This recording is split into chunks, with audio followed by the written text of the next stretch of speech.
मैं बहुत जिम्मेवारी से ये बात कह रहा हूं कि चुनाव आयोग के पास कानूनी तौर पर एसआईआर करवाने का कोई औचित्य नहीं है।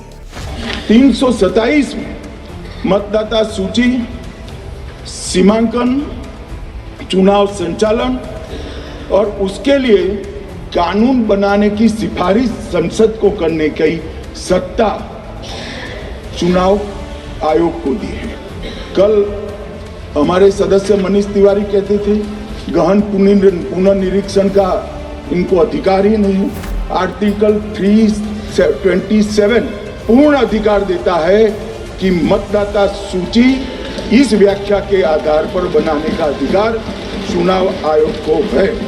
मान्यवर एसआईआर पर ही सवाल उठा दिए। मान्यवर इन्होंने कहा कि एसआईआर आज क्यों हो रहा है। मैं इनको थोड़ा इतिहास और मान्यवर एक नई फैशन हो गई, इतिहास बताते हैं तो नाराज हो जाते हैं कि आप इतिहास मत बताइए। अरे भला कोई भी प्रक्रिया, कोई भी देश, कोई भी समाज इतिहास को छोड़कर कैसे आगे बढ़ सकता है। इतिहास कोई भी समाज का महत्वपूर्ण अंग है। मान्यवर हमारे लोकतांत्रिक इतिहास की शुरुआत 1952 से हुई। गहन पुनर्निरीक्षण एसआईआर कब हुआ? 1952 में। एसआईआर की क्या जरूरत है वो कहते हैं, इसलिए मैं कहता हूँ। तो उस वक्त प्रधानमंत्री कौन थे?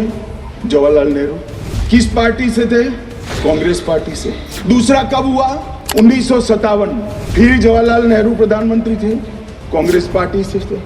तीसरा हुआ 61 में, उसमें भी जवाहरलाल नेहरू प्रधानमंत्री थे और कांग्रेस पार्टी थे। 65-66 में भी हुआ एक ही गहन पुनर्निरीक्षण 2 साल में हुआ। उस वक्त भी श्री लाल बहादुर शास्त्री प्रधानमंत्री थे, कांग्रेस पार्टी थे। 83-84 में हुआ, इंदिरा जी थी। 87-89 में हुआ, राजीव गांधी थे। 92-93-95 में हुआ, नरसिम्हा राव थे। 2002 और 3 में हुआ, तब श्री अटल बिहारी वाजपेयी। मान्यवर 2004 में गहन पुनर्निरीक्षण समाप्त हुआ, तब डॉक्टर मनमोहन सिंह जी प्रधानमंत्री थे। तो 2, 3, 4 का एक गहन पुनर्निरीक्षण हुआ, एसआईआर हुआ। उसमें 2 साल एनडीए के प्रधानमंत्री थे, भाजपा के थे, और 1 साल डॉक्टर मनमोहन सिंह। 2004 के बाद सीधा 2025 में गहन पुनर्निरीक्षण हो रहा है और इस वक्त हम हैं।